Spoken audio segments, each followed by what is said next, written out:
the show, Yossi. Thank you, bud. Good to be here. And it's been a long, yeah, like you were saying before we hit play, it's been a long time coming for us to sit down and like talk like this because we met like 8, 9 months ago now. Um, because what is your clean date? November 28th. November 20th, 2024. That's it. Yeah, because you got 8 days on me. 8 days, man. That's so Yeah, crazy that we met in a meeting. yeah, and it was roughly around the same time too.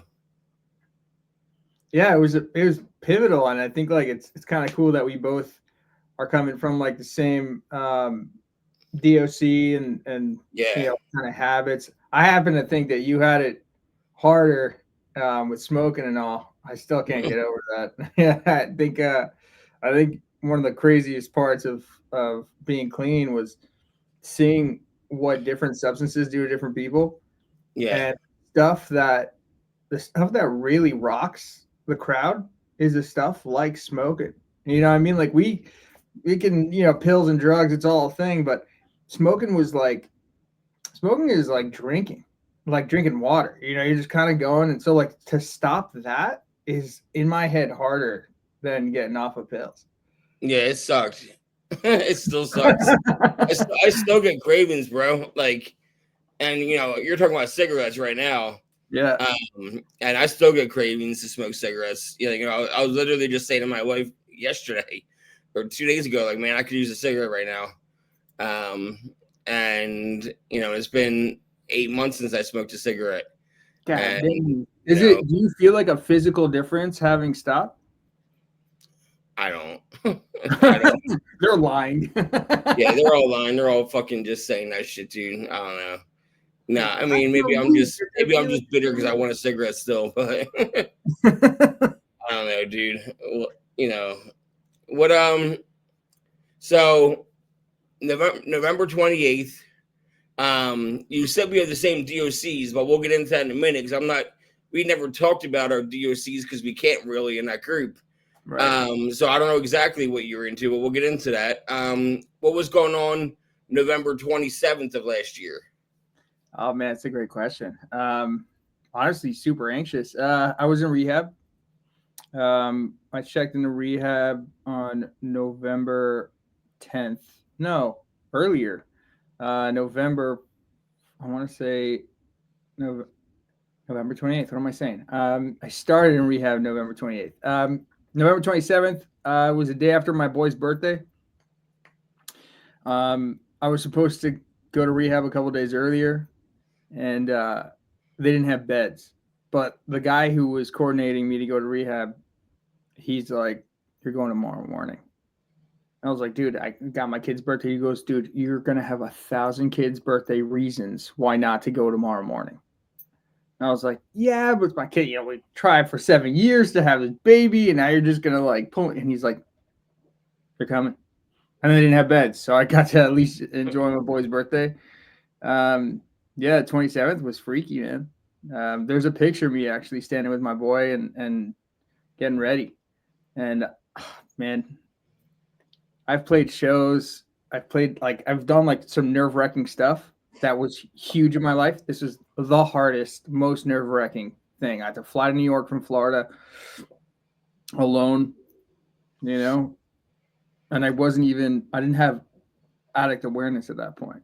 I was just going Yeah, to you know what I mean? I was just going to get off of my DOC. I wasn't like going to. you can say your DOC now. We're not in a meeting.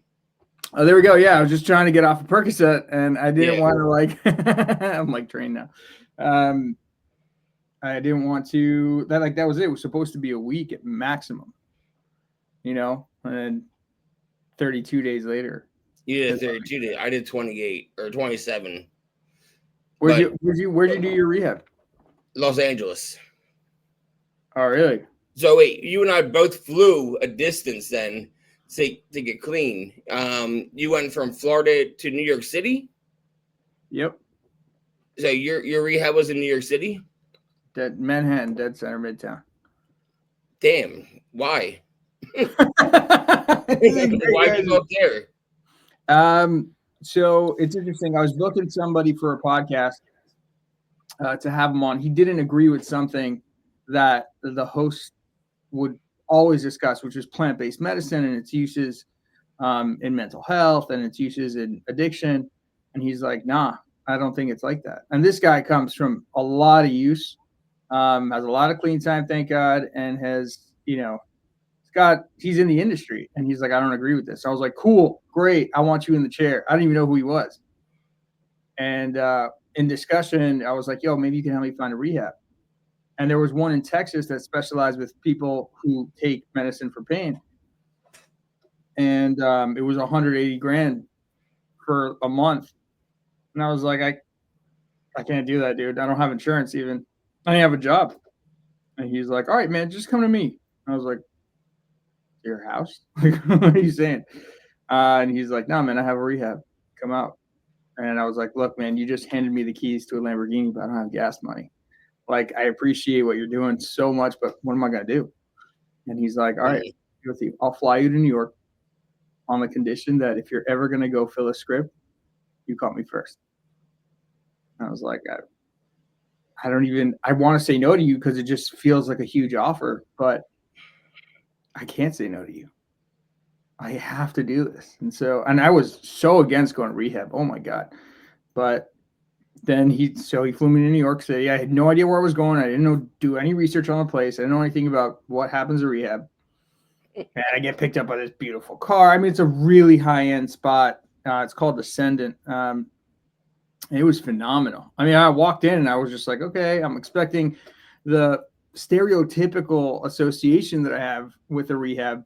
And there was people welcoming me. It was super clean and beautiful. And then they take my phone, they do a body check. I'm like, what's going on?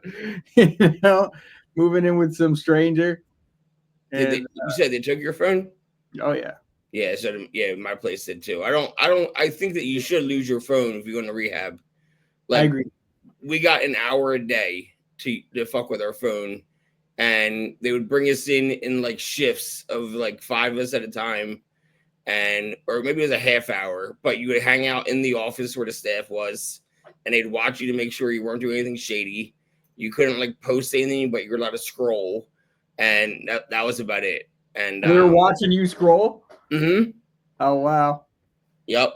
And but yeah, I went all the way to Los Angeles from Philly. And were you high on your flight?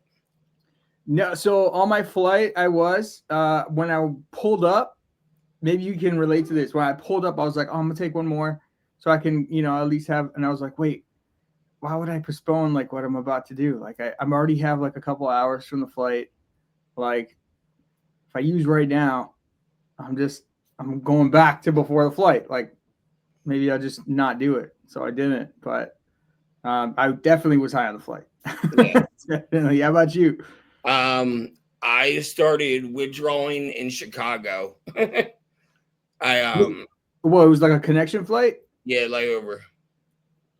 Dang. Yeah, well, what happened was I was doing 30s at the time. Okay. Oxy 30s. Yeah. The Roxys, the blue ones. Which don't exist anymore because they're all fake fentanyl pills now. But this were before they were, and they were real Roxys.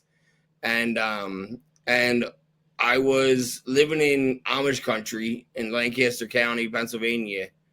But all of the people that I knew that bought and sold and all that shit were in South Jersey, about an hour and 45 minutes away. So like 4 or 5 times a week, I would drive from where I lived to South Jersey to pick up and then bring back bulk for myself. And and so on this trip, my mom took me to the airport because I couldn't be trusted. And, we had to stay overnight at a hotel, at the airport hotel. And then the next morning was my flight at like 7 a.m. And my mom knew I was getting high, you know what I mean? Like she gave me money for my last time to get high because I was like, I can't do this flight sober, Mom. Like I need to get high one more time. So I think she gave me like $200 and I paid, my buddy that I was good friends with to bring over, all he could find were 15s, not even 30s. And he brought them over to me to the airport because, like, Philly airport is 15 minutes from where I grew up in South Jersey. Got it. So it wasn't a long drive for him. It was just a $5 toll bridge. And, he met me over there and he brought them to me. And so last time I saw him was that day. And I went into the airport hotel, or hotel where my mom was. And I started getting high in the bathroom. And then I saved a bunch of them for the morning for the flight. But I was getting antsy around like 4 a.m. and I did the rest of them at like 4 a.m. And I didn't leave until 6 a.m.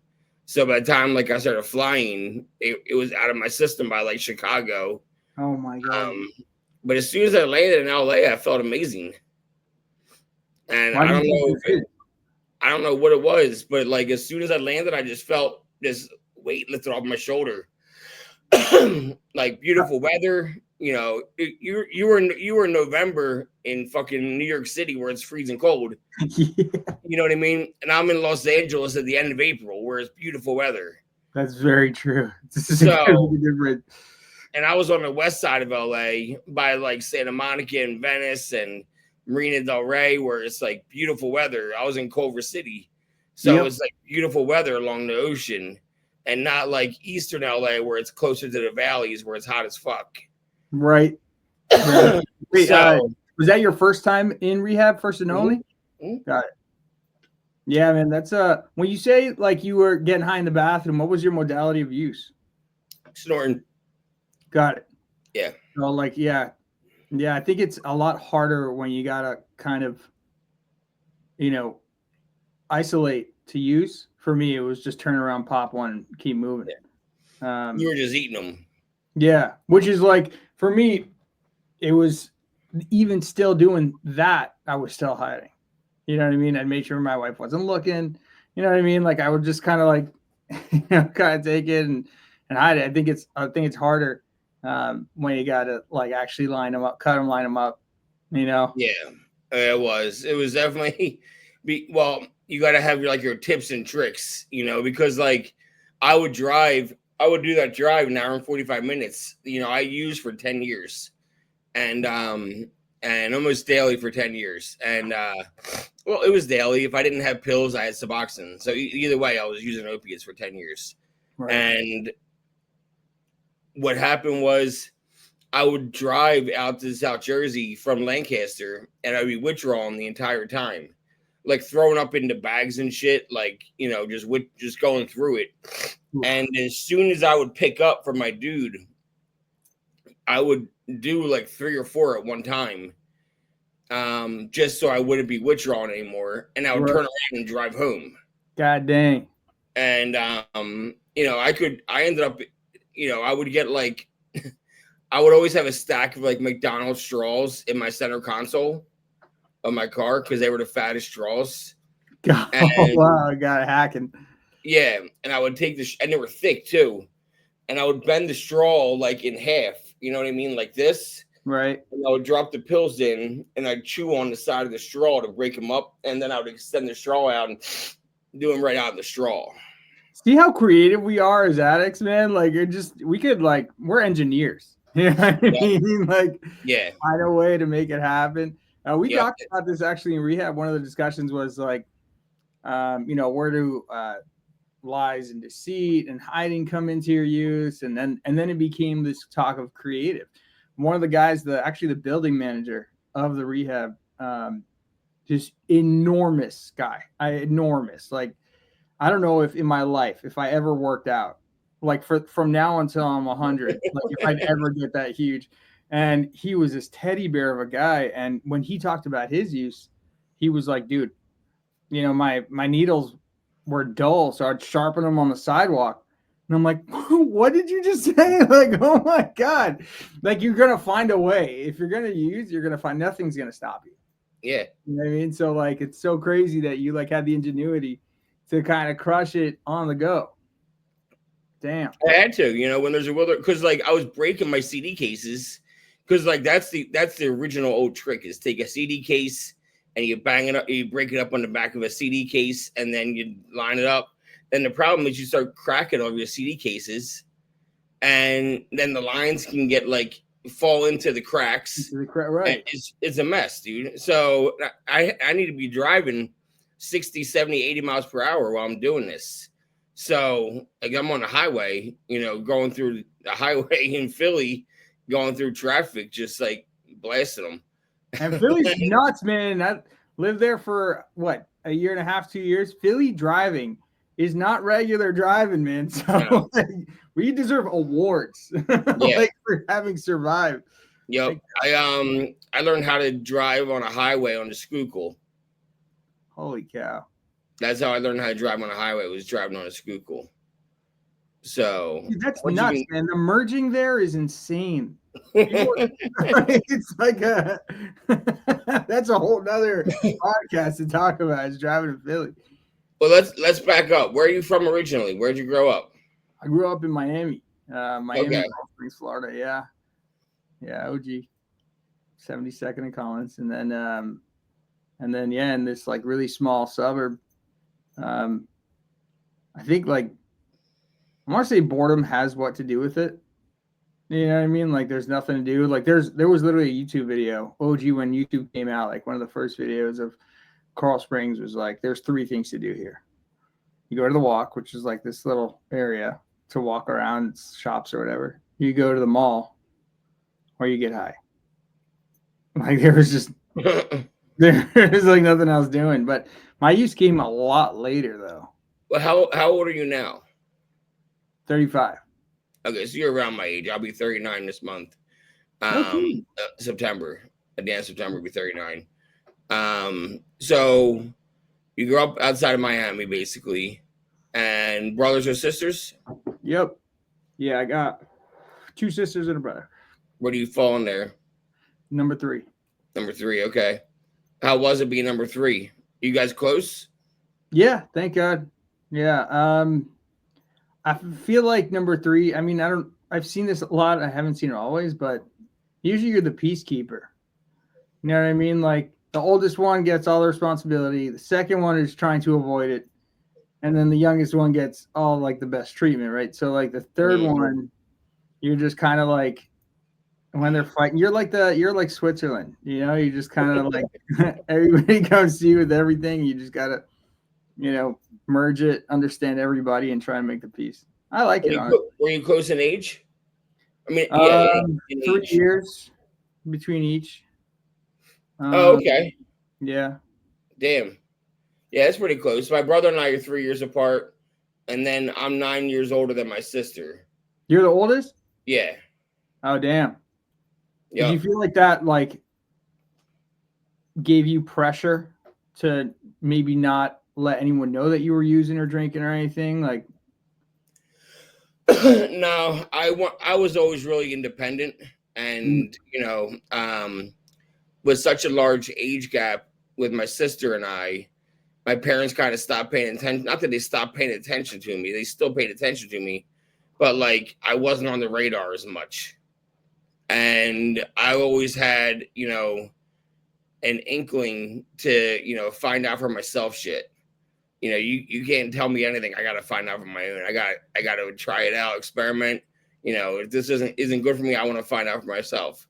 yeah. And so, because like I started drinking at 11. Damn.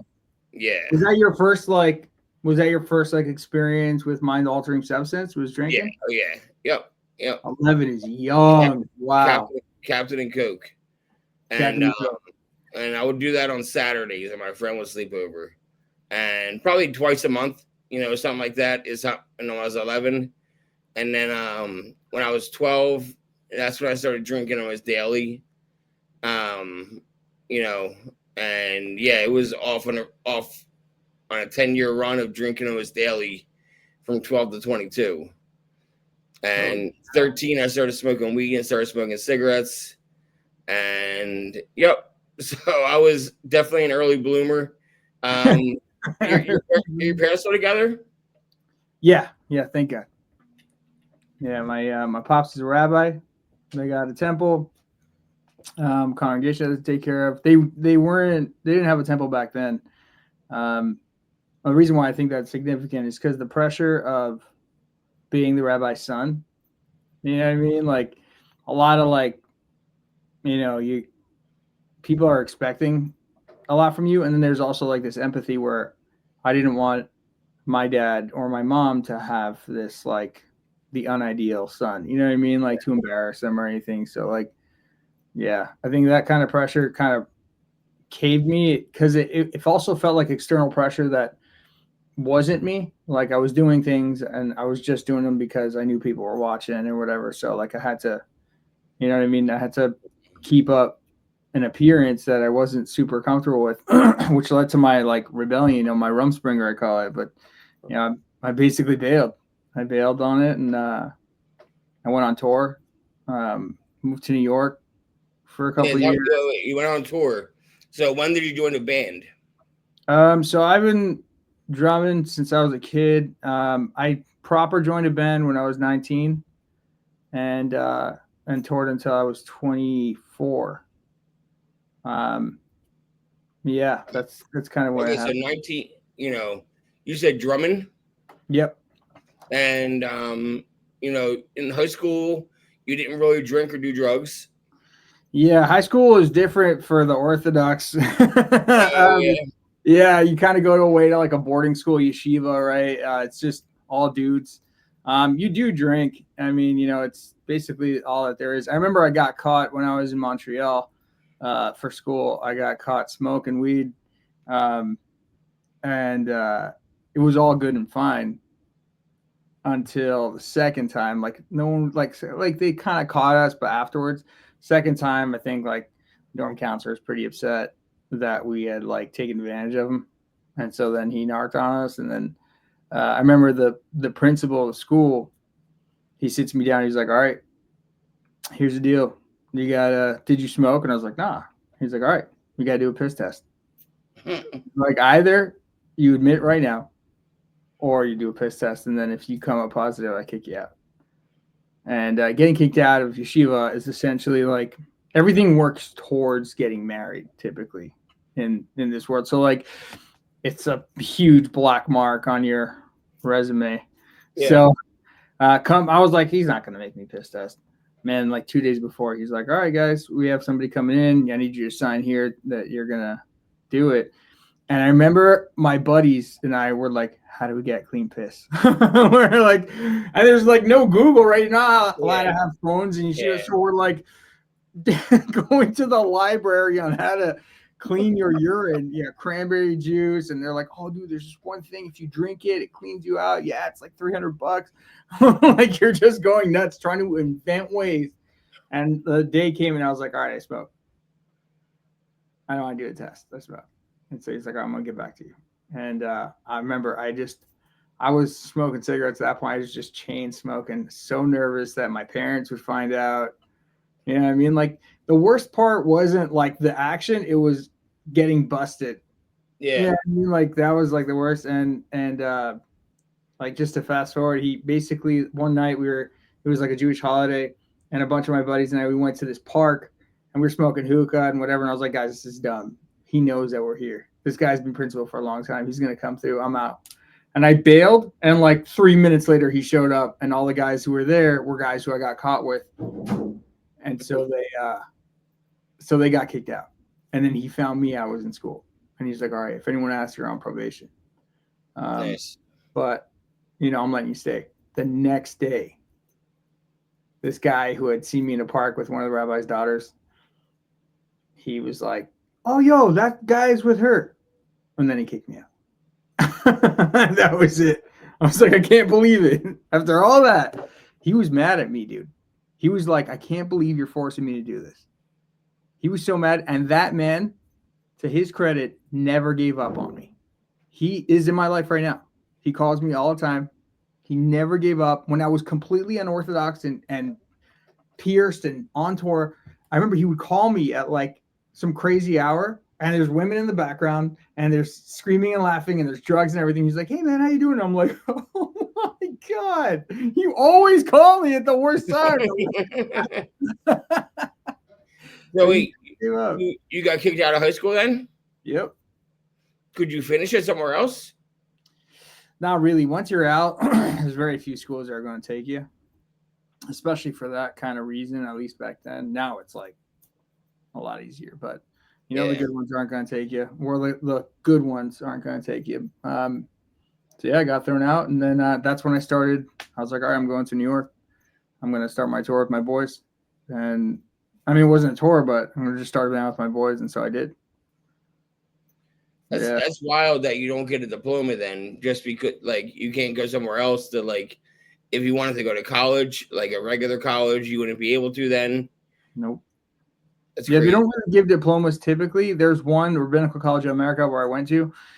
They do give diplomas, but you gotta like finish 2 years there. I got kicked out in the middle of my first one, so yeah, man, just full rebellion. I just didn't have like the head for what is required for rabbinical college. You're in a chair all day, and you're learning really difficult Talmud and Torah. It's really, really hard to lock in, and then it's developmental. So like it's like you're dealing with the one issue, and it just grows into a million other ones, and it's a discussion between all these rabbis. And I remember this one dude when I started working and watches this guy. He was kind of like a self-hating Jew. And he used to drive me crazy about it. I was already kind of becoming orthodox again. I go into his office, and he's got all these Talmuds behind him, right? I was like, bro, you always talk shit about being Jewish, and then you've got Talmud behind you, and he's a lawyer, right? I was like, what's your deal? And he's like, dude, this stuff gives me an edge in the courtroom. I was like, seriously? He's like, that's why I got it. He's like super knowledgeable in Torah. And I'm like, I can't believe it that he's taking the good parts and leaving the rest. When did you start smoking cigarettes? Man, you're gonna laugh at this. My first cigarette was like paper towel and oregano. Yeah, like, oh, I gotta be cool. I gotta try it out. And then I think my first one was, man, I'm coming actually up to the. It was like September of, I want to say 2005. Okay. Yeah. And I was so excited. I was so excited to smoke. Yeah. And then it was off to the races. Once you have your first one and you hate it, you know what I mean? Like, oh, that sucked. Maybe the second one will be good. Maybe the 80th one will be good. You just keep going and going and going. It was funny is what was that school called in Montreal you went to? I mean, there's like so these are like yeshivas. They're the one in Montreal. Okay, so you said shivas? Yeshiva. So yeshiva is like rabbinical school, rabbinical college. So you do after 8th grade, you do 3 years in your first batch, and you do 2 years in your second. Then you go on something called shlichus, which is essentially like you go out to like some crazy place, Russia, India, whatever, and you go and you find Jews who are distanced from the practices or rituals or religion, and then you help bring them closer, and you also do a lot of community work. You do a lot of stuff that has to do with feeding the community, feeding the poor, raising money for people who don't have houses. You do a lot of real, genuine, beautiful charity work, and then after that, you do 2 years of rabbinical college where you become a rabbi. So it's a long process that has nothing to do with the typical schooling schedule. Yeah. Okay. Yeah. And the only reason you're catching my attention is because like I went to LA for rehab, and in Culver City where I lived, there was a rehab. It was called, I just looked it up to make sure I got it right. Beit Teshuva? Teshuva, yeah. Yeah. Teshuva means to return. So okay, B-E-I-T. Yeah, Beit means the house. And then T, T slot, yeah, T dash, yeah, apostrophe, yeah. S-H-U-V-A-H. Yeah, Beit Teshuva, the house of returning, the house of yeah. Teshuva is like recognizing what you've done wrong and then committing to not doing it again. Okay, yeah, that makes sense then. Yeah, this place, and I went to a bunch of meetings, like AA meetings with people from there, No And kidding. I became friends with this girl that went there, and she was from Montreal. So Oh it's just wow. funny that, like you said, you went to Montreal, but I met somebody at Beta Shiva. Like, That was in Montreal, man. yeah. Yeah. So Were you raised like under any like religious practice, Catholic, anything like that? Catholic, yeah. Yeah, I'm a recovering Catholic. Recovering Catholic. Yeah. Do Yeah. you feel like that contributed to any of your use at all? No, no. I mean, it took me away from it, where Mm. I wasn't like, I didn't care to go anymore. I went to a Catholic high school for my freshman year, and then I was like, I want to go back with my friends, and I went back to public school. And How did that differ, public school to Catholic school? well, so I grew up in a town right outside of Philly, 1 square mile, 8,000 people, just everyone packed on top of each other. Right down the road from Camden, New Jersey. And we were kind of a gritty little town. And when I went to the Catholic school, everyone was busting. Like in my 1 square mile town, there was no buses. You walked everywhere. You know what I mean? And now all these kids are getting busted in school every day, and I'm getting dropped off because I'm in that small town right outside of that town where the high school was. And so there wasn't a bus anyway for my school, for my town, and nobody really went there except for me anyway for my town. And I don't know, I didn't mind wearing a uniform. I wear a black T-shirt and black shorts every single day, so you know what I mean. Like me wearing a uniform is fine with me. But I didn't like mesh with the kids. The kids were always like really well off, and they never like need to work hard for anything. And I didn't feel like I was like fitting in with them, like compared to like going to school with kids that like their parents had to work multiple jobs and shit, like they keep going, like I don't know. I It's just a I culture didn't. shock. What's that? It's like a culture shock going to Catholic Yeah, school. yeah, it is. Yeah, like I would go to house parties my freshman year, and these houses were fucking huge, and I'm used to like smaller houses or whatever, 2, 3 bedrooms, you know what I mean, as opposed to like a 6 bedroom house and shit. It's like Jesus Christ. So, like I don't know, it was just different, man. I preferred, middle class how I grew up. You know what I mean? Like I grew up very middle class. My mom stayed home. My dad worked very hard. What do you do?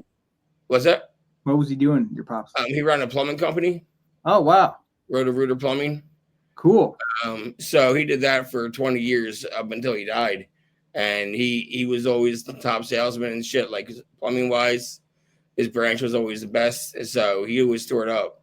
And we got to run a plumbing company together in Central PA. My dad and brother and I for like 6 years before he passed. And we had a franchise together, and it was fun as shit. Because in corporate side, we could never work together. We all worked in corporate at one point, but we couldn't all work together because nepotism. So we got a franchise in PA because a franchise opportunity opened up in PA. So we took that, and then we all got to work together because it was our rules. It was our plumbing company. Dang. So we all could work together. So it was fun, though. But so your dad was a rabbi. How did he take you getting kicked out of school all the time? Oh man, so rough. Honestly, like I remember the first time I got kicked out. It was on his birthday. Yeah, dude, it sucked so bad. I remember crying because I was hurting him. I didn't really care I got kicked out. You know what I mean? I didn't fit the mold. So to me, it was almost a relief. Yeah. But knowing what my pops and my mom were sacrificing, just that these places are so expensive that they were paying it off up until I got married. You know what I mean? Like that, they were on payment plans, and they sacrificed a lot. Both of them were teachers. You know what I mean? And they don't really adjust for inflation for your teacher position. So, they're still on the same. They have, they've been grandfathered into their original, their original pay, and so it's just been. It was so hard, man. It was so hard to put them through it. He did not like it at all. When I got kicked out of Montreal, the interesting thing is that the rabbi told him, "Hey, your kid got caught smoking weed." Right? My parents have zero experience with anything drug related, so my dad's concerned that I'm using drugs. In reality, it's marijuana, and that's like, all right, Yeah, I smoked a joint pot. Like, if the rabbi would have told him that I got thrown out for girls, it would have been a lot worse. A really. lot. Oh yeah, dude, 100%. Yeah, yeah. Why is that? It's a great question, man. I remember shaking, thinking he's like, look, we know she got caught smoking, so we're gonna bring you home and we're gonna work things out. And he was really, really calm about it. But if it was girls, it would have just been like, you got to be kidding me. Like, I had gotten caught with chicks before, and whole bud. Oh my god, it was like the most angry he's ever been with me. Was it there? It sounds kind of strange, but there's so many things in place for an Orthodox kid to not mess around with chicks, just to avoid, the worst outcome, right? Jewish marriage is, and marriage in general, not even Jewish marriage. Marriage is of the holiest thing that we can do in life, right? The union between two people is magnificent and intimate and just so precious, right? And so they do a lot to avoid premarital sex and, early pregnancies and all this kind of stuff, and then to also conserve that holy moment where you get married. So like, it all kind of like revolves around that. And I guess, I don't know, it's and my dad and my mom both, they weren't raised Orthodox, right? They're called Baalei Teshuva, which is like people who did Teshuva, people who returned, right? So like, it's not like he's not aware, you know what I mean? And I think that I was just more uncontrollable, for them. And as a parent, you just try to do what you think is best.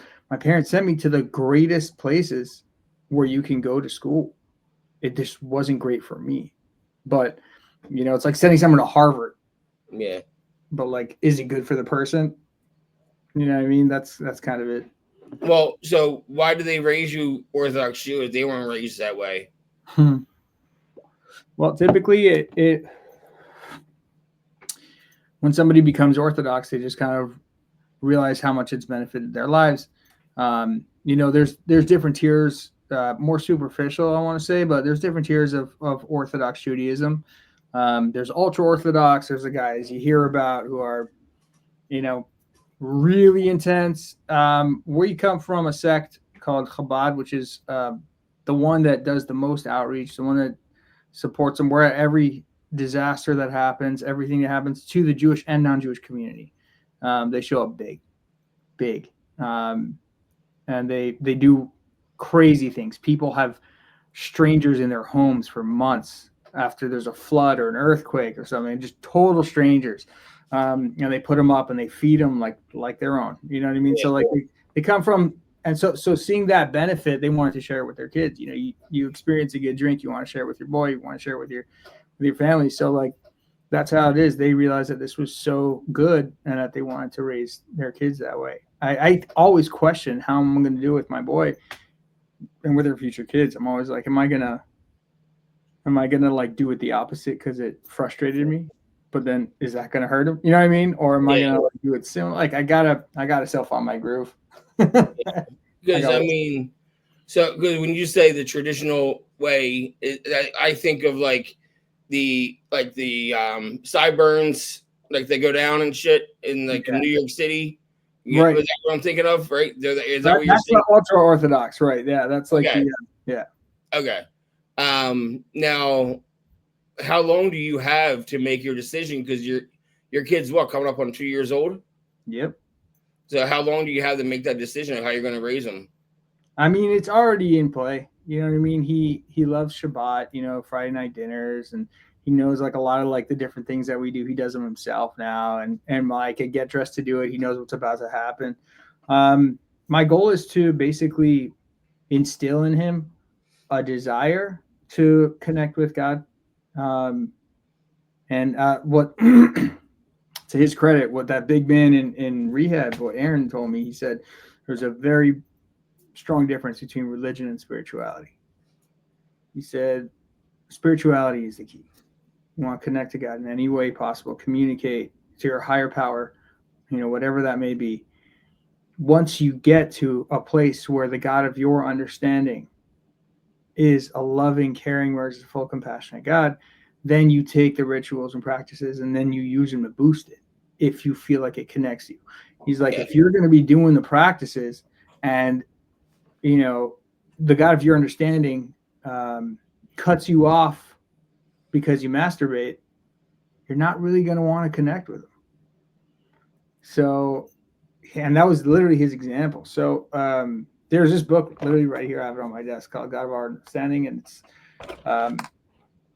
it's amazing how it's brought forward the importance of spirituality in an addict's life. And that our key element, the thing that brings us wholeness in order to not use, is to connect with the divine, to connect to a higher power. And there's a reason why NAAA, there's a reason why all of this works for so many people, is it's because that's the key element. We're being brought together on a mutual ground of use, on a mutual ground of trying to do better. And then realizing that that our ego has to be shrunken. And what do you fill that space with? You fill it with the higher power, whatever that is. For some people, it's the doorknob to the room. You know what I mean? Like, it's, as long as it's something that is greater than you, then you have a shot. Yeah. And well, that's awesome. That's awesome. Thank you. So then you were 19, kicked out of 2 different schools, and when did you start this band? Like, what were you asked to join, or like? These are my boys from Miami. You know what I mean? Okay. Like one guy is like a prodigy. What kind of music was it? So we love playing blues, but we sold out pretty quick. Yeah, we were just 3 guys and like a bassist here and there that we used, and we were just playing for our buds, and then kind of got a little bigger and we started playing with other bigger musicians, and we swore by the music, man. Like, we were just, blues is really where I learned about music. Yeah. I mean, when you sold out, you mean you went to pop? Yeah, we went to like more commercial stuff. But Stevie Ray was one of my first experiences in like, oh my God, like someone can do this? Like, this, it was amazing. Pride and Joy was one of the first songs I ever listened to that blew my socks off. And I couldn't believe that music could make me feel like that. Yeah. And I was like, that's it. I'm learning this. And so I never had a drum teacher or anything. So I just sat and practiced blues until I knew how to do it. And that's what we did. You learn by ear. Yeah. Yeah, that's awesome. And why'd you go up to New York out of all places? They went there. The plan was like, you're talking to your boys from like your little suburb town, and it's like, one day we're gonna go to New York, we're gonna start a band, we're gonna make it. You know what I mean? Like, that was like the dream talk. And so we did. Went up there, and man, I had no plan. I didn't know how the world worked. You know what I mean? I knew how the Jewish world worked, and I know how the world that I was entering worked. And so, I wound up sleeping in this back room that was cinder block, freezing cold. You know what I mean? Like, no shelter, nothing. I was sleeping on benches here and there. My parents didn't know this. I wasn't going to tell them. We come from a Cuban family. If you say you didn't eat a meal, they're like throwing a fit. So I'm going to tell them I'm like basically homeless. Yeah. Man, it was rough. And you said it was your Rumspringa? I call it my Rumspringa. Yeah. Okay, but you guys didn't have that though. No, they don't have that. Okay, I didn't. Okay, well, I don't know. I'm, like I said, I lived in Lancaster. Right, I got you. I know what it is. That's why I was confused. I'm like, they got that too? All right. So, what did you tell? It's called Rebellion for them. It's called Rumspringa. Okay. What did you tell your parents you were doing then? Looking for work and going to. It wasn't easy. I didn't really. I've always been very respectful of my parents, always. Maybe contrary to their belief, but in reality, like when I had piercings and when I was, full 8 ball all the way around, I would, if I knew I was going home for something, I would grow my beard out a little bit. I'd take the piercing out. I would, I wouldn't never eat not kosher at home. Like I wouldn't bring women home, anything like that. I was very careful with how I treated them on their turf. And so I think my effort to honor that was to not tell them what I was really up to. Yeah. I wasn't going to tell them that I was, out at all hours and experimenting with drugs I was having a massive identity crisis, man. I moved from this one life that I knew my whole entire existence, and I'm coming to a place where like I'm gonna eat not kosher. It takes like a process of like I'm back to the Subway sandwich, bro. Are you sure you want to do this? Like, I mean, like, oh shit. Like, that's got to be fucking weird. The kosher thing alone, that's like a whole different like kind of food that you're eating, right?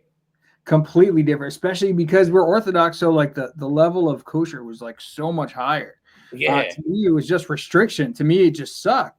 I remember the first thing I ate that was not kosher was I was a kid, man. I used to go when I was bored at home. I'd walk to a puppy shop around the corner from my house just to hang out with dogs, and they had a Skittles like 25-cent thing, and I was like, oh, it's a Skittle. It's not like a pig. Literally has pig gelatin in it.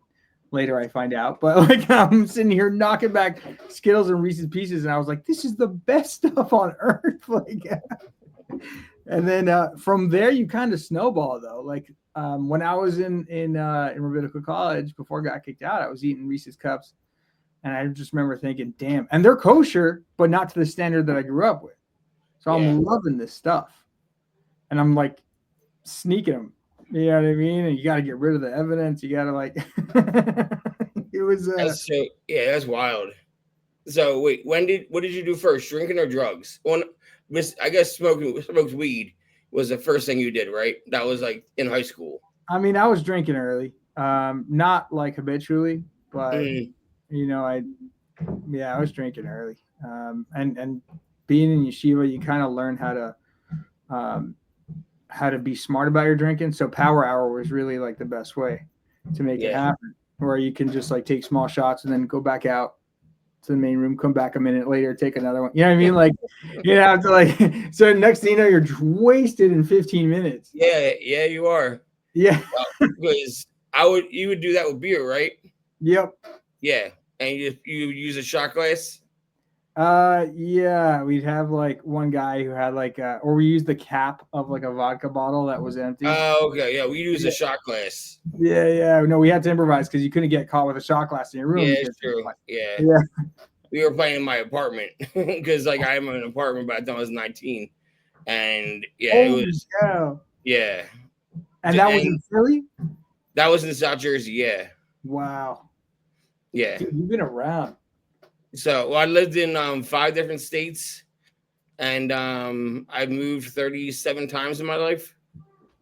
37 times. And 34 of them were between the ages of 18 and 35. Wow. That's crazy. Yeah. Damn, are you happy where you're at right now? Where you're living? Yeah. Yep. Staying, that's it. Yeah, I'm not going anywhere. No 35 here. yeah, man, I'm done. I like the apartment I live in with my wife. We have a 3-bedroom apartment with 3 full bathrooms, and it's an apartment complex, so we don't have to do lawn maintenance or none of that shit, and my wife's handicapped, so we have a handicap spot, so it's always a decent parking spot. And the bathrooms is nice. Like I'm in where I record. You've seen this background from meetings, but it's also where I work too. Right here, my computers for work. Right there, and this is like it's my office. And if I need to, like my bathroom is right over there. Oh man. So it's a perfect little setup while I'm working. If I need to like run, take a picture real quick, I can just hop off the computer and I'm right there at the bathroom. So I gotta get me a bathroom down here someday. That's the move. So yeah, I moved around a lot, and I was always on the run for myself. That was the thing. I was always running. A lot of the times it was from addiction. Because by the time I was 22 is when I started taking pills.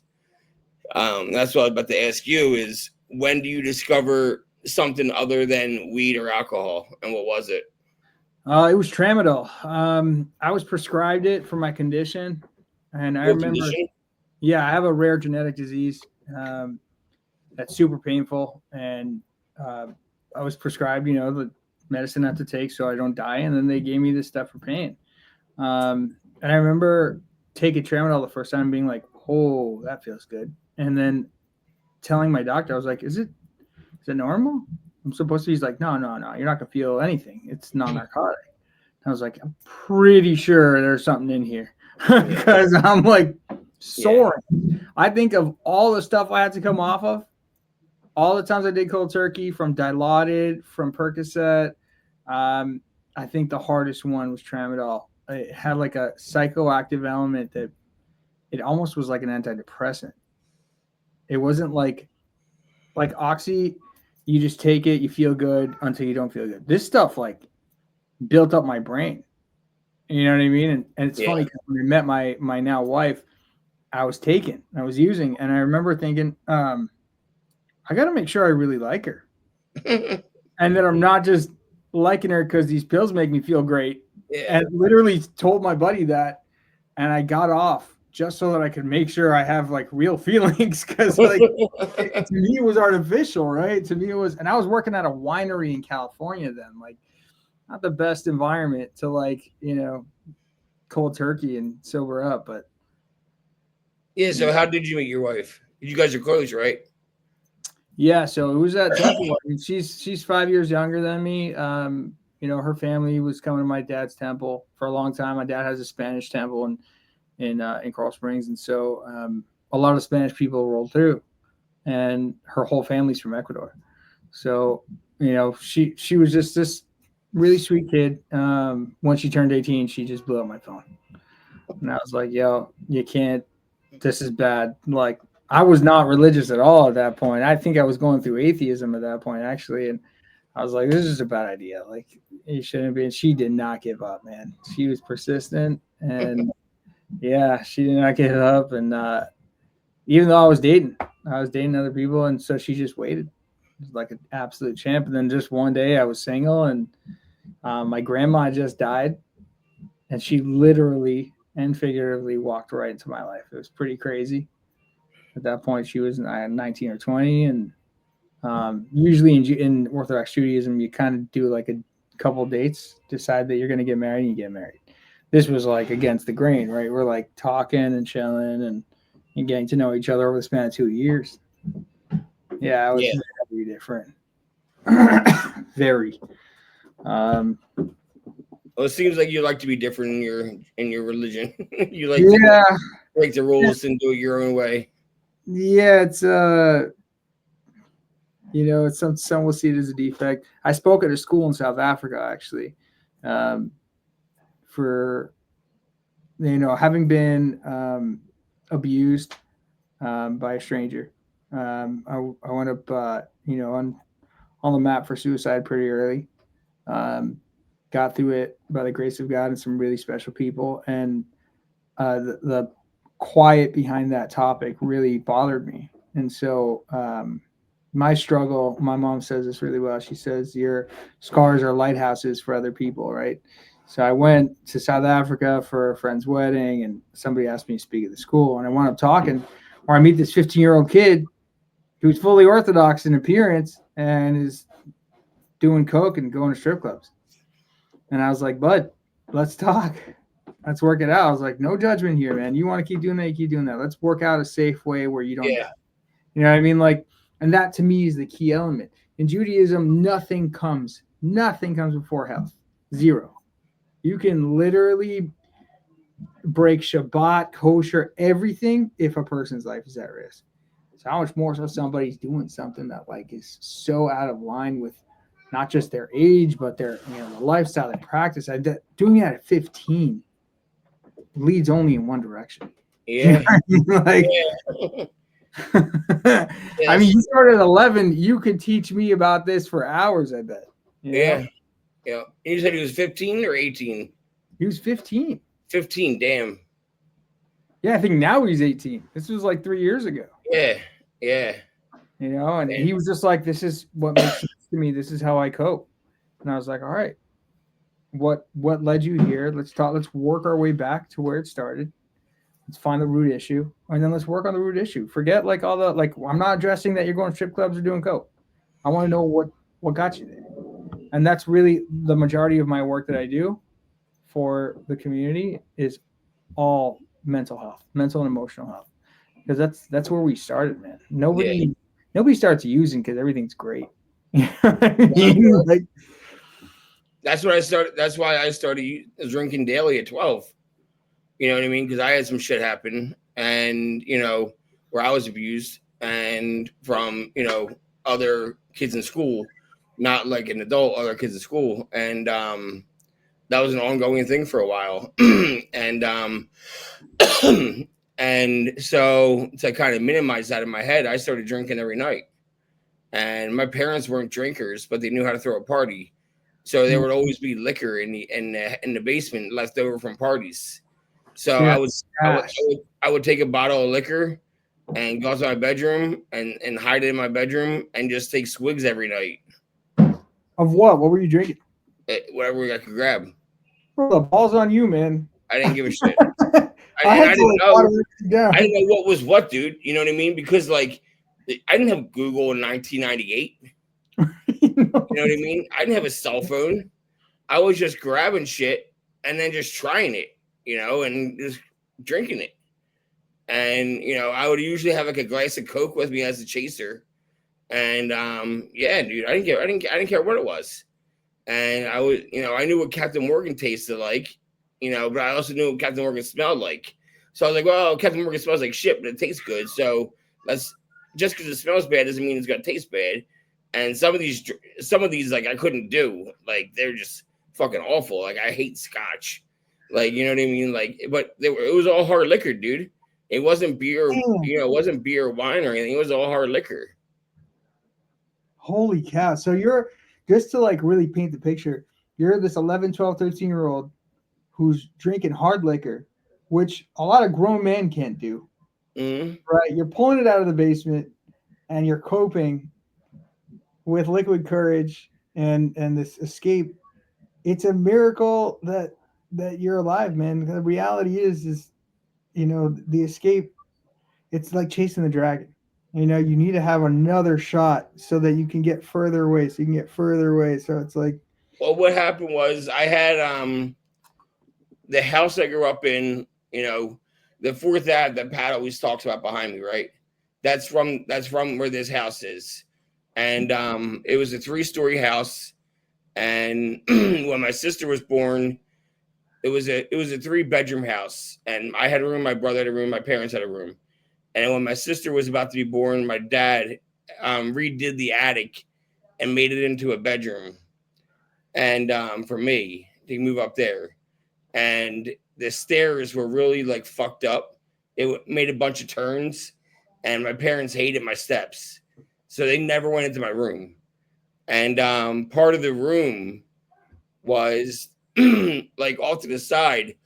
They made it into a walk-in closet because there was nothing to do with that part of the room anyway. So they made it a walk-in closet, and there was a window in there. So I would go into the walk-in closet, and just my towels would block off the smoke, and I would smoke cigarettes in there, smoke weed in there, smoke Black and Milds in there, drink in there, and just get fucked up all night. And no one's coming in. And no one's coming in. Nothing, right? Yeah. No. Wow. Yeah. So you know what I mean? Wish somebody would check up on you. Is that something that you ever thought about? No. No, I wasn't. No, I liked my space. And I didn't move out because I had to at 19. I moved out at 19 because I wanted to. I wanted to have my own area, my own space, my own, thing. So I wasn't like I got in a fight with my parents and they were like, "You got to leave the house." It wasn't like that, you know. It was just that I wanted to be on my own, so I did, and I left, and you know, You were doing plumbing at that point when you bounced? yeah, I was working at Best Buy. No kidding. I spent 10 years at Best Buy. That's crazy. Yeah, I was a And manager for Best Buy and shit for 10 years, where was this in South Jersey? all over, bro. Massachusetts. Um, Holy crap! so Plymouth, Massachusetts, Kingston, Massachusetts, um, Oxford Valley, which Oxford Valley is like Northeast Philly, Right. fucking Deptford, New Jersey, Cherry Hill, New Jersey, Mount No Laurel, way, New Cherry Hill. Jersey. That's I've been there. That's Yeah, I was the crazy. supervisor there. Oh my god! Cherry Hill is right by where I grew up. I know exactly where it is. I used to pick up my hockey gear there. There's Oh, a really? Yeah, for hockey. Yeah. that's funny. Yeah, Right man. next to the mall. Yep.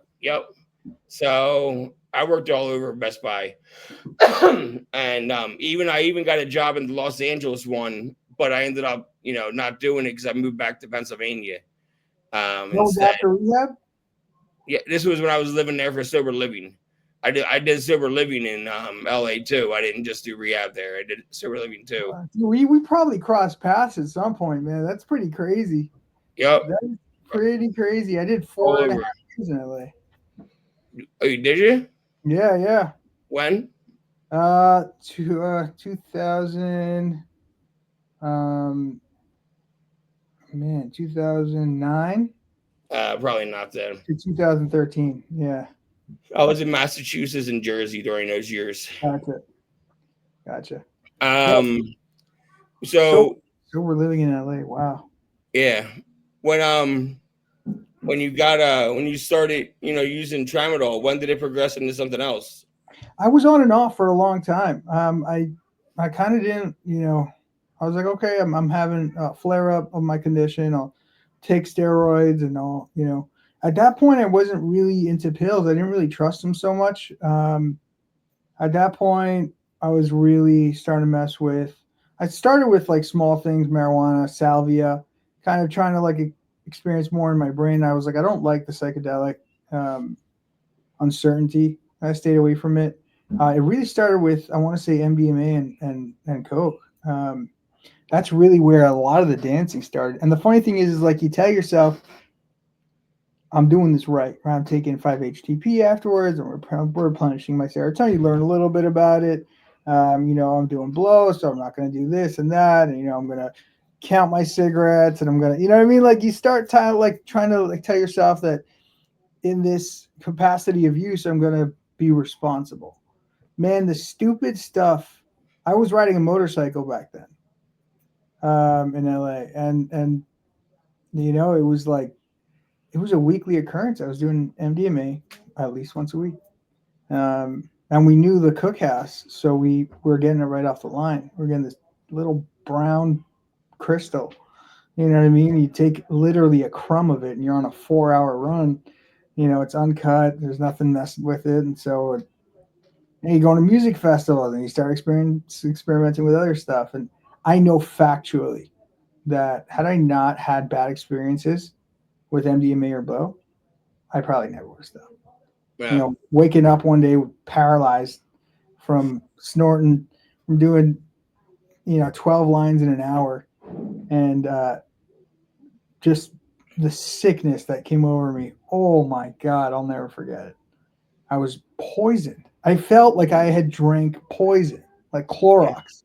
Yeah. I was like, no, this is the worst. I was like, the movie's got this wrong, man. Like I've been doing blow for a little time now. I was like, no, they don't show this part. So, And I stopped. I used to have like an ego about how much I could do. You know what I Oh, mean? Like damn. you're saying you could do 12 lines in an hour. Like I had an ego about how many pills I could do in one line. Like I remember, like I said, the straw thing I used to do.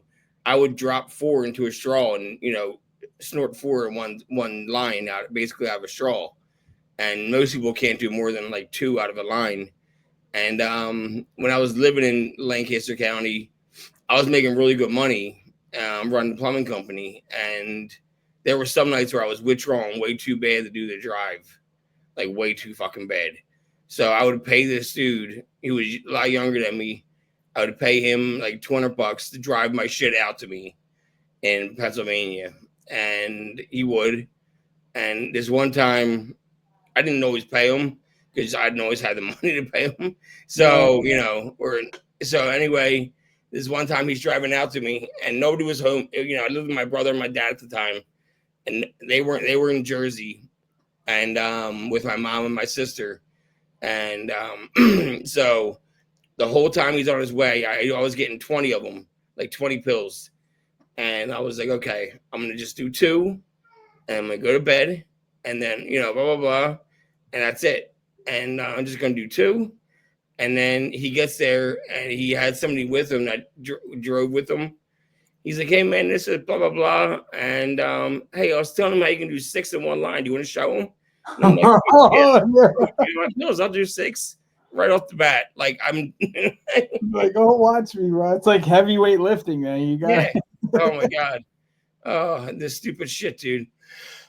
Sorry, I'm like losing my voice. That's why I sound like this too. So anyway, let's keep going. And when do you ever get caught by family or anything? Nope, because it was prescribed, and the doctor, they knew the doctor, and it was my condition. It was just like, I remember when I told my dad I'm going to rehab. He's like, why? I'm like, well, I've been taking 180 perks a month for 10 years. And he's like, yeah, but you have to. And I was like, I need to stop. He's like, but what are you going to do? For them, it was more of like a health thing. And they were like beyond supportive of me going to rehab. It was honestly such a beautiful process of watching them unfold and accept this reality that their son wants to get off of this, and this is too difficult. For me, I said I have a dependency problem. And then in rehab, calling them and telling them I'm an addict, watching them not judge. I'm watching them be like, really? You have a problem with this? Okay. All right. Well, what do you need? Like, it was like and I think as a parent, you're probably like, where do we go wrong? You know what I mean? How do we not know? I think the getting caught element was more catching myself. My wife could not, I talked about this the other day. She couldn't say the word rehab to me. She couldn't say the word addict to me. I'm like, well, don't pair me with them. Now you can't take me away from other addicts, bro. Like, those are my people. Like, are you insane? Or like back then, it was just like, ew. Like, I remember going to one NA meeting, and it was such a shit meeting, man. I mean, like, we're talking superficially. It was just like smelled bad, chairs were busted up, like homeless people. It terrified me. And I mean, told the whole family. I had been screaming for help in so many different ways for so long because I knew that I didn't like it. I didn't like existing in this, there's this really cool comparison that one of these books actually in rehab told me. It was like, by ingesting something foreign to have another personality that you like better is essentially self-possession. You are volunteering to be possessed, right? And so, I mean, it's more like a figurative method of speech, but it was really like this understanding that I wasn't myself at all. And it's something that I battled from New York to LA to Boston, all these places. I had no idea who I was. And the best person that I knew to be was the guy who felt confident while he was using. That's where it got messy. That's where, like, I realized, I was like, wow, I'm rolling, and everyone loves me, and I love everybody. This is where I should be all the time. I remember rolling actually really, really hard at EDC in Vegas, and I had this massive peak. I was just like I was soaring. I think the highest I've ever been in my life. And I just remember thinking in that one moment, I was like, okay, I'm going to enjoy this, but I know the brain does not belong here. Like, this is unnatural for this degree. I'm not supposed to have all this energy and all this love. This is stupidly not normal. I'm going to enjoy. I'm going to go hug a bunch of strangers and listen to Avicii, but like, I shouldn't have come back. Like it's been a one time. Like I slowly stopped from there, but getting caught wasn't really on the menu. I was super private. I never told anybody anything. I just had my boys, and again, it was all medicine. It was all medicine, and so it was And your justified. wife didn't know that you were using? So yeah, I mean, my wife comes from a house where they really don't even take Tylenol, ibuprofen. You know what I mean? So like, she gets, you know, I tell her I have to take these pills. She doesn't look. She doesn't think twice. She's like, "Oh, he's sick." And the truth is, I was, and it's not a problem that I use when I'm sick. So that was like the thing is like I go in and I'm like, I'm not really an addict, not really an addict. And that was that one question the nurse asked me. She's like, "You ever used when you weren't? Do you ever took pills when you weren't in pain?" I was like, "Yeah, all the time, just in case." Blah blah. What if I get into pain? She's like, "But." It was like that was the natural truth. So like catching myself was really it, and kind of looking back and seeing the cries for help that I was putting out. Um, the guy who owned the rehab, who set me up, he said if one day I left the bathroom unlocked while I was snorting a line of Roxy's, I left the door unlocked and I never did it.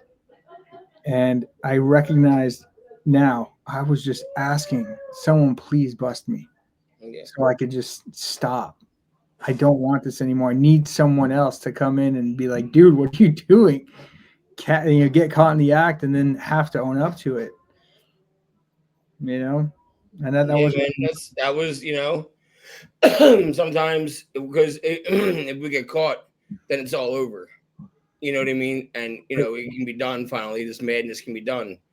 And I think you and I both went to rehab with the same kind of intention of I want to be done with this now. No man is ever going to change unless he's ready Yeah. to change. I mean, and kind of feeling like the things very similar to you in like kind of going through withdrawal right before you went in. Like the idea of like when they offered me subs at rehab, I asked one question: am I going to like it? And she's like, well, you're going to feel better. And I was like, am I like, do people take this like extended? She's like, yeah. I was on it for 5 years before I got off. I was like, nope. Yep, that's what I said. I needed for multiple reasons. I couldn't go back to anything I liked. And then I Yeah. also wanted to punish my body. I wanted my body to be like, we're never going back here. We are never going back to this spot. This sucks so bad that it's just not worth it. Yeah. So I said no because and I took subs for years, but like I only took subs as a way to like prevent withdrawals when I was in between getting high. I was never taking Suboxone to get clean. I was only taking Suboxone to like not be in pain while I waited to get high again. Would you recommend it to somebody like somebody who is using it to get sober? Is that something you would recommend to them? No. No, That's an important answer right there. No, if anything, Vivitrol. Yeah. I recommend Vivitrol a lot. Vivitrol, you have to go 4 days without anything, and it's an injection in your ass, and you get it once a month, and it takes away cravings. And if you do try to get high, it doesn't work. It blocks the opioid receptors. So I recommend Vivitrol, but I don't recommend Suboxone.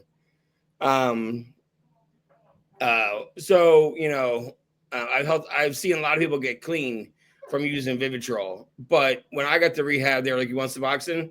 And I said no, and they said, "Why not?" And I said, "Because I want this to hurt, because I need to remember that what it feels like, because I don't want to come back here again." Twins, man. I remember one of the therapists there was like, self-flagellation is like not ideal for where you're at. I was like, no, you're not getting it. I need to bookmark this experience. I need it to be like in my existence so that it doesn't happen. Was there a moment for you that you were like, this has gone too far, that made you want to go to rehab? Dude, I was just so tired at the end. You know what I mean? Like I lost a fiance to suicide. Right. You know, all the driving I was doing, you know, towards the end, the last 2 years, all the driving I was doing. You know, I was so exhausted. And what happened was I was watching a documentary on Netflix called Legend of 420. And it was on 420. It was on a Friday. It was on April 20th on 420. So I was just, you know, smoking weed all day and just, you know, doing pills. And I was watching this documentary, and it was a bunch of different segments. Like one segment was about like this kid who had epilepsy who couldn't talk because his epilepsy was so bad, and his parents moved him from like Texas to like Colorado, and within like hours he could finally talk again because of cannabis Mm. and his epilepsy. So, and then one of the segments was about, you know, this sober living in LA, that allowed weed, and you know it helped people all get off opiates, and it was called High Sobriety, was the name of the place. And you know, for the first time in a decade, you know, because I've been asked to go to rehab a ton of times in my 20s by family and shit and friends, and I just kept saying no, I'm not ready yet. So the next day, it was a Saturday, it was a really shitty day. I finally got high, but barely got high. And I'm driving back to my house in Pennsylvania with only one pill because I had nothing left, and no money, nothing, and just defeated. And I'm driving back, and I'm like, what the fuck am I doing? Like, this is exhausting. I don't have any money. I'm losing people left and right. Like, this isn't fun anymore. And I was like, you know what? It was 8 o'clock at night and 5 p.m. in LA. And I Googled high sobriety, and a number came up. And I was like, if they answered, then that's a sign. Because, you know, 5 p.m. on a Saturday. And this dude, Justin, answered.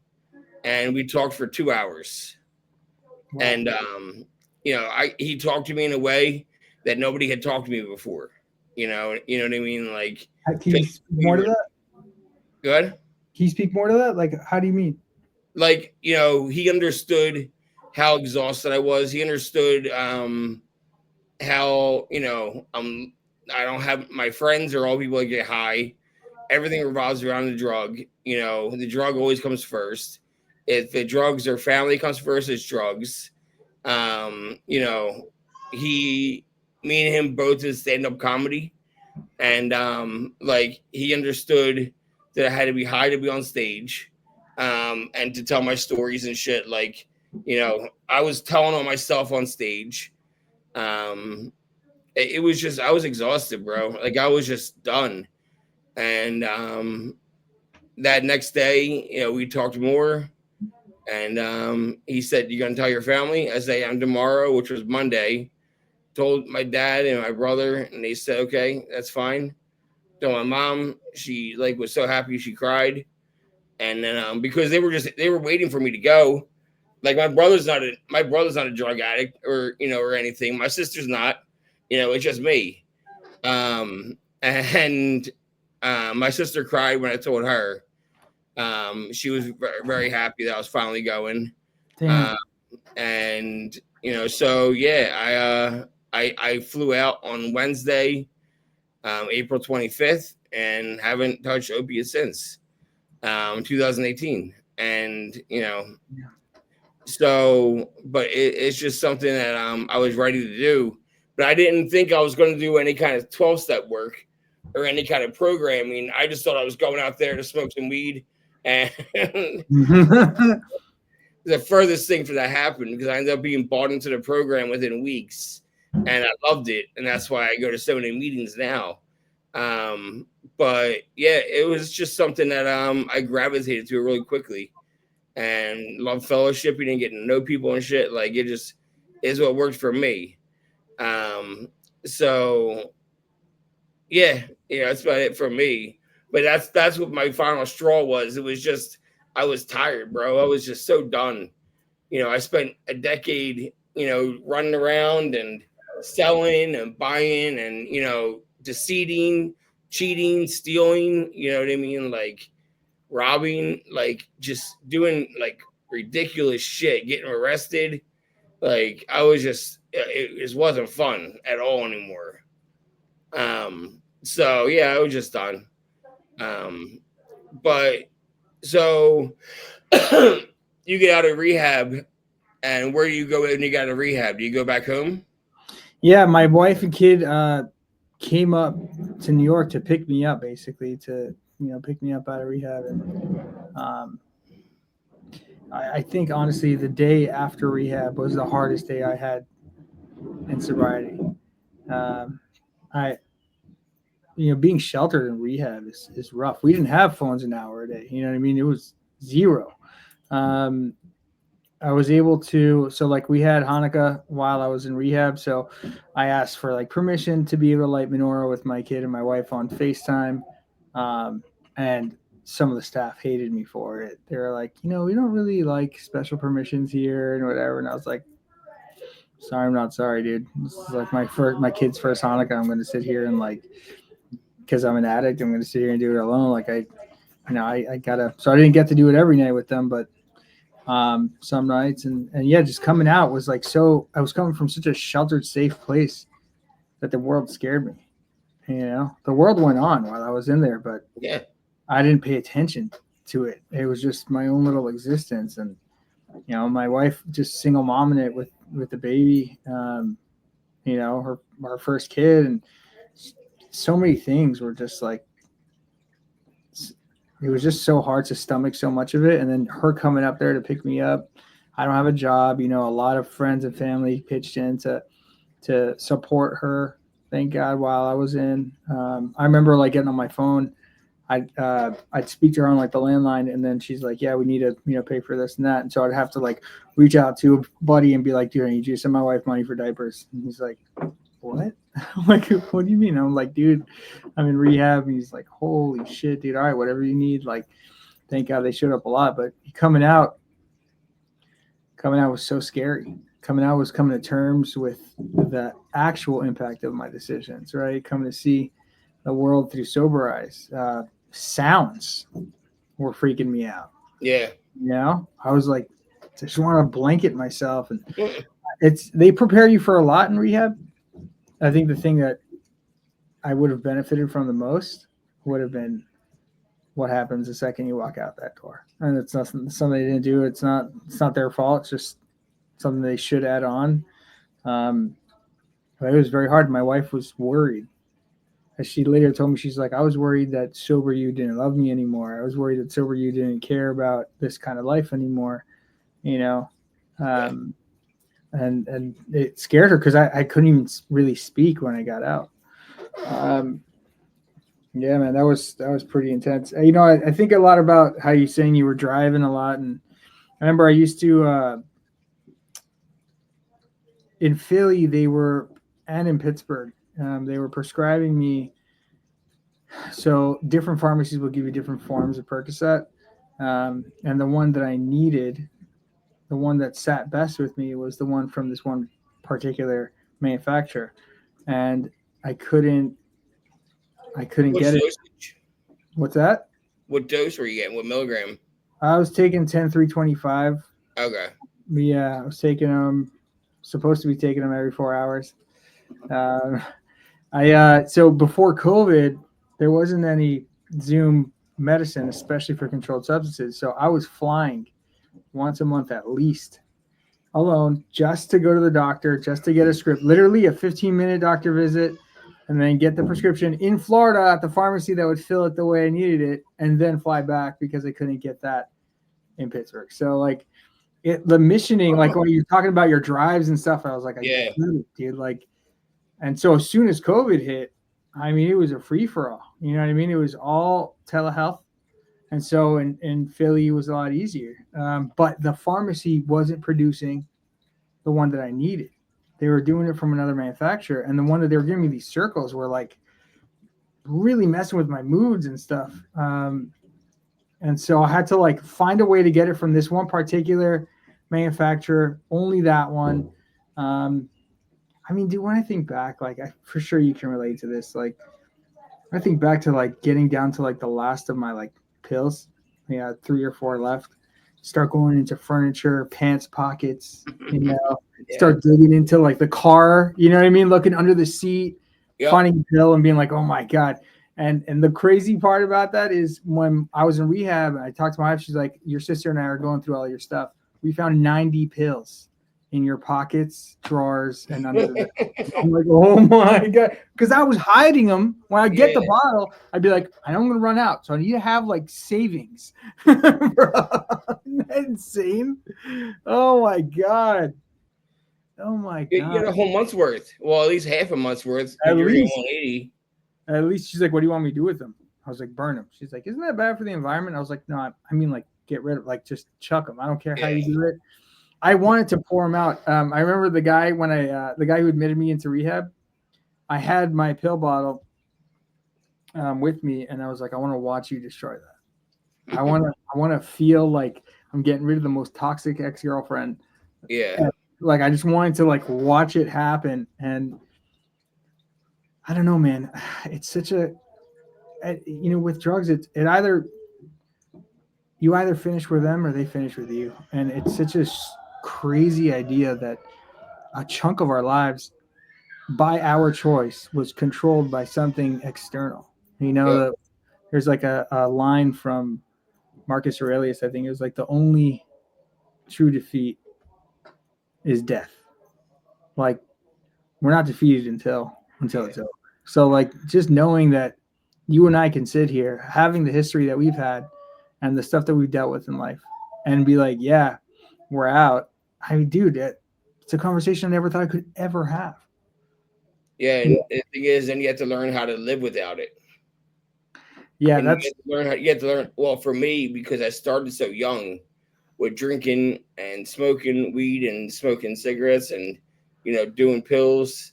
I had to learn how to like be a human without drugs and alcohol. Right, because that is your human. Right. Who you are is the pill, is the drug.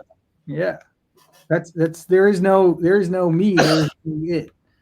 And that's why in rehab they do things like make you do your own laundry and put away dishes and like basic shit. Give you chores because you have to learn how to like do basic shit again.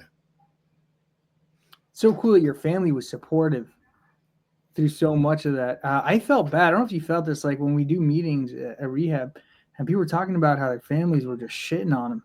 I couldn't share that my family was being so supportive because I didn't want them to feel like it's like rubbing money in somebody's face who doesn't have it. You know what I mean? Like, yeah. Well, I mean, at the same time though, nobody was visiting me in rehab. Right. They weren't calling me. They were supportive in the matter of they didn't yell at me. Right. And my mom gave me money to get high towards the end, the last couple of days. But they weren't calling me there or anything. Like, I had to call them. Right.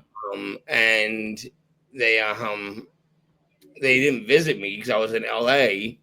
So, I was 3,000 miles away. I had asked them to come out and they said no.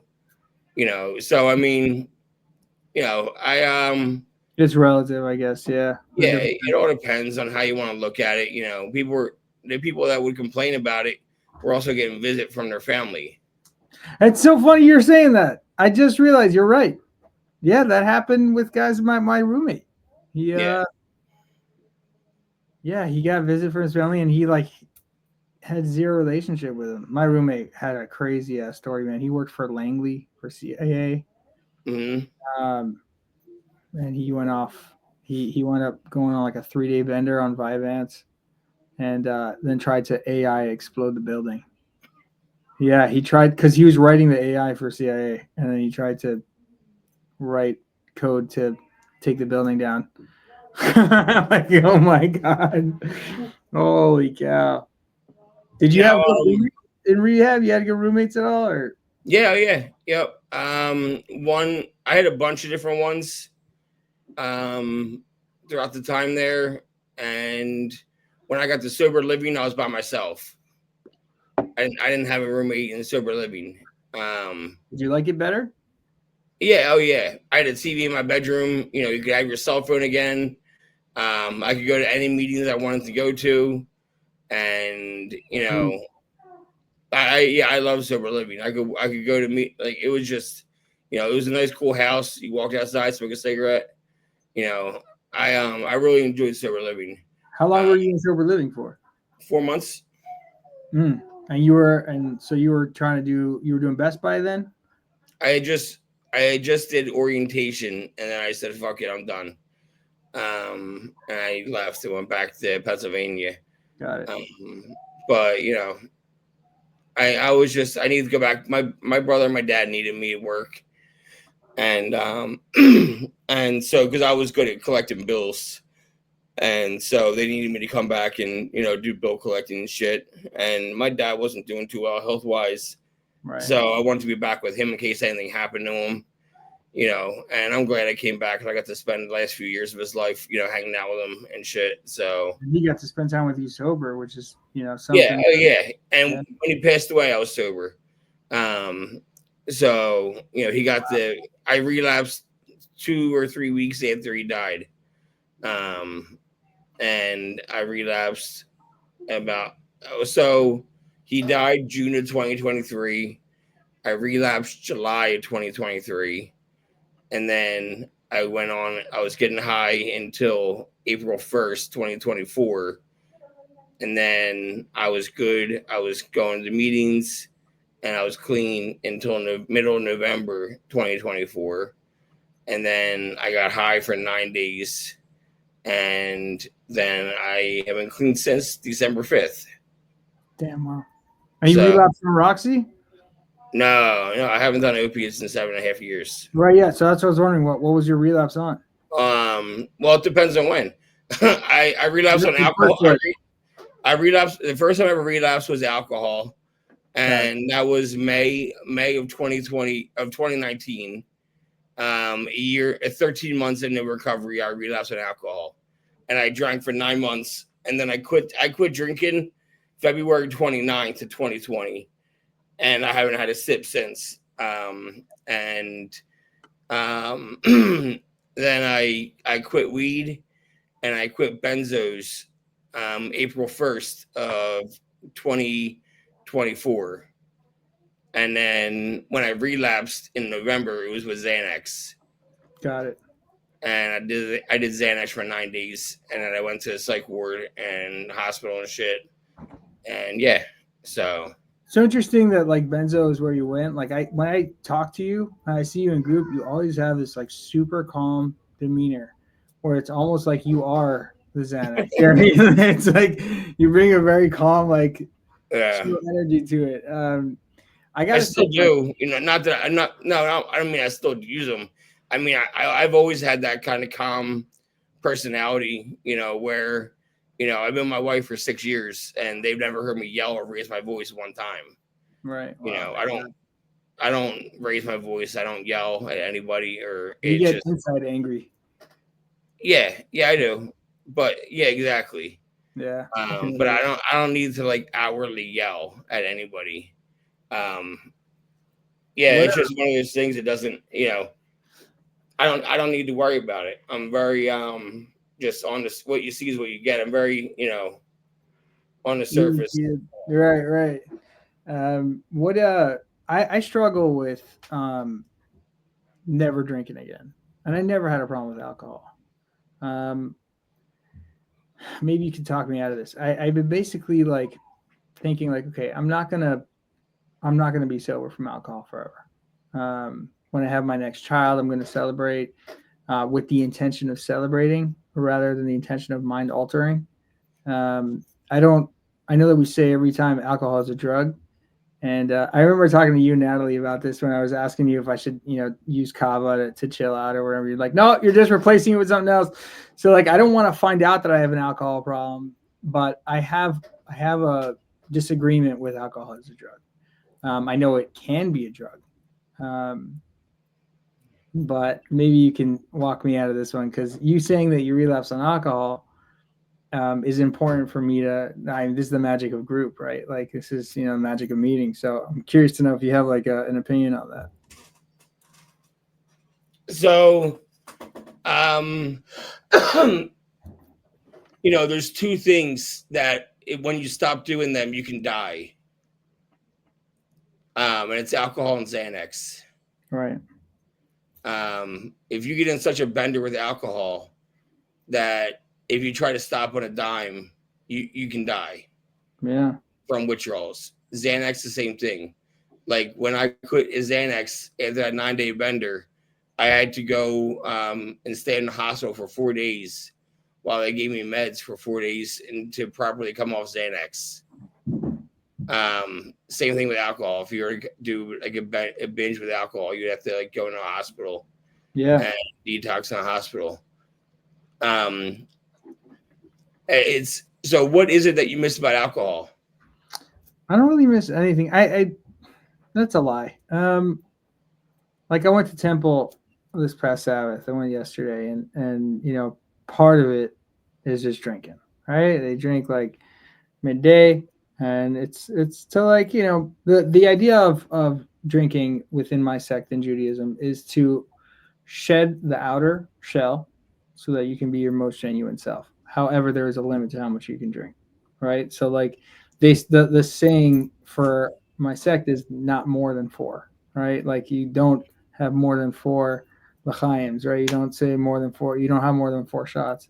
And then everyone's like, yeah, no, not more than 4 bottles, not more than 4 liters. You know what I mean? Like everyone's kind of messing around with like, but the idea is to like shed it so that you can relieve the soul of all of your external superficial worries and just be genuine in your most revealed sense.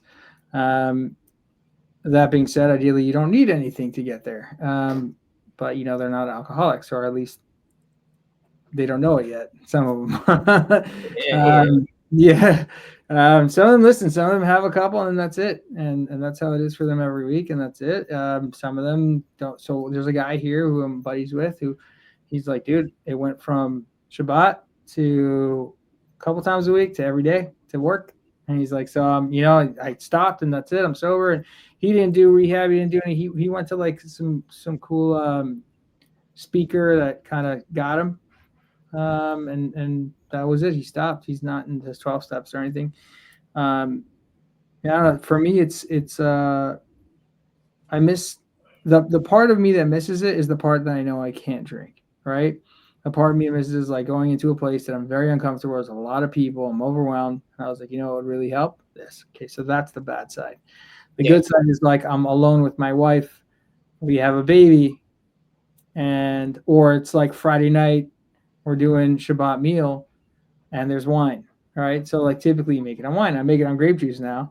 Have been for 9 months, but that's like okay. I'm not drinking to get lit or to escape. I'm drinking to make a blessing, and then that's it. So like it's like, am I actually gonna stay sober? I think that this is a crucial part of my journey in sobriety, because there's a decision that has to be made, and it has to be made before the moment that it has to be made. You know what I mean? Like I got to decide now to not do it.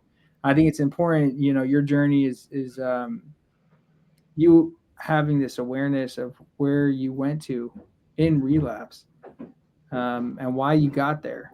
They ask you in rehab, what would drive you to use again? And almost everybody said death, right? Death in the family would drive me to use again, no problem. And so like for some it's just like somebody looked at me wrong, and for some it's like something serious, right? So like I want to know my whys, and I want to know how to handle. Yeah. If you were in AA, they would tell you if you don't think that you're an alcoholic, then you go ahead and leave and go to the liquor store and drink. And that's what they would tell you in AA. And they're like, we'll most likely see you back eventually, and good luck. That's how like intense they are about drinking. Like if you don't think so, then leave. You don't need to be here. Congratulations. Right.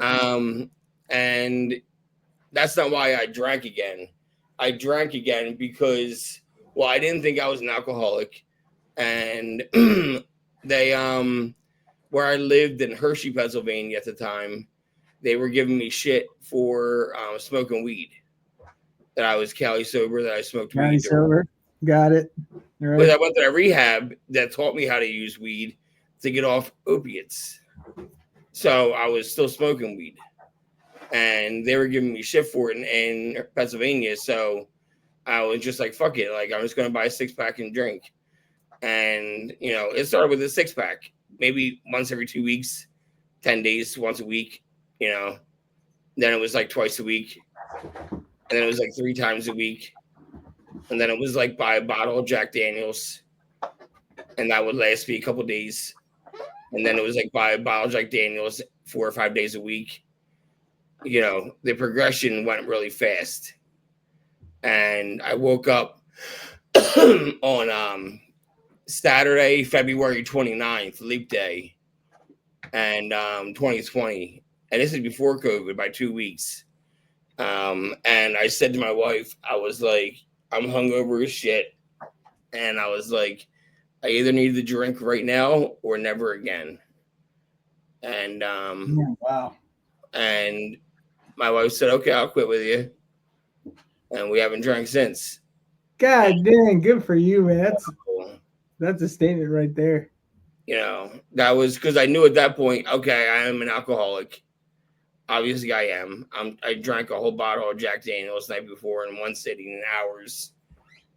In like 3 or 4 big ass glasses, I drank a whole bottle of Jack Daniels. So, you know, I knew that I was an alcoholic at that point. I failed the test. Right. So just like, all right, I'm just done. And then COVID shut everything down 2 weeks later. So damn, the self-awareness is pretty fire. To be like, it's either now, you know, 1 is too many, 1,000 never enough, right? You just kind of like actualize it. Yeah, man, it's So that's why I always say alcohol is a drug, period. Because the same progression that happened with me with drugs, you know, with doing them once a week, you know, to twice a week, to 3 times a week, to every day. Same thing happened with alcohol. You know, when I relapsed with alcohol, you know, it was just once a week, twice a week, you know, and it was just like Twisted Tea, you know, a 6-pack of Twisted Tea, you know, nothing crazy, to a bottle, like, and I mean that bottle, a handle of Jack Daniels. Damn. You know, in a night. So I mean, that's six Roxy Flex right there, man. Mm-hmm. Did you feel like you failed when you took your first sip? No. And I poured the first 2 out. I poured the first 2 down the sink. Because in AA, because I went to AA first. I did my steps through AA, and they always say like, oh, like you have to finish every last drop. When alcoholic will finish every last drop. So I poured the first 2 down the sink, and I said to myself, well, I must not be an alcoholic. If I can pour it down the sink and not care. So I felt like I wasn't an alcoholic in that moment. And so I didn't feel like a failure. No, I felt like, you know, look what I can do. Right. But, you know, at the end of the day, you know, non-alcoholic wouldn't have to do that test to begin with. They would just know they're not an alcoholic. Right. So that's a fair point, man. That's well said. Yeah. You know. All right, well, you definitely give me food for thought. I got the queen barking. Yep, no, it's fine. I'm gonna hop up anyway, bro. Congrats again, and I'll see you at one of these meetings again. I'm there, you know, every night. JD, thanks so much for having me, man. It's a pleasure problem, to talk to you, hear more about your story and your what you struggled with and what you have been able to be victorious over, man. It's really cool. You too, man. Man. I appreciate the time. Thanks, Yossi. I'll see you, bro. All right, have a good day.